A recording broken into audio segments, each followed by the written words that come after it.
This girl is lighter than a feather. When she takes off her special 200-pound shoes, she instantly floats up to the treetop. To keep Emma from drifting into space, Jake grabs her hand tight. After Emma finishes releasing the birds, Jake pulls her back to the ground. Everyone living in this magical castle has extraordinary abilities. Emma can control air currents. Another little girl, Fiona, can control plant growth. Take this carrot in front of them.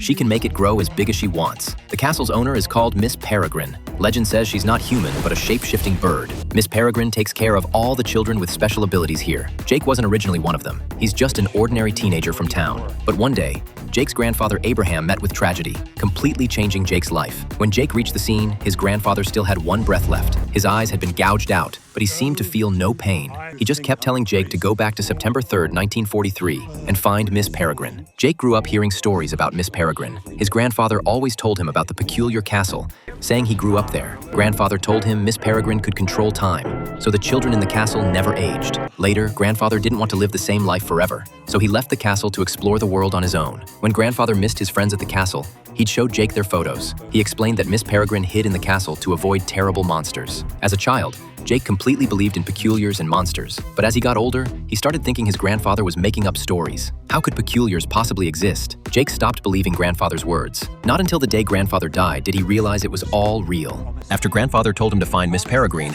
a huge monster suddenly appeared in the forest. Jake quickly had his friends shoot toward the back, driving the monster away, but his friends couldn't see the creature at all. Everyone thought Jake was having mental problems. His parents even took him to see a psychiatrist. Everyone believed grandfather's death had caused him psychological trauma. Only Jake knew what he'd seen. To find the peculiar castle his grandfather mentioned, he convinced his father to take him to that town. This was where the castle stood, but Jake was shocked to find the castle had long fallen into ruin and was completely empty. After all, Miss Peregrine and the others his grandfather spoke of lived in 1943, while Jake came from 2016, decades apart. Reality hit him hard. Jake couldn't help wondering if he really was hallucinating. He went back and thought all night. The next day, he decided to visit the castle again. This time, Jake went inside the castle. It was very desolate inside, with only a yellowed old photograph on the ground proving that the people his grandfather talked about had indeed existed. Jake went to the second floor. There, he actually saw a girl wearing a dress.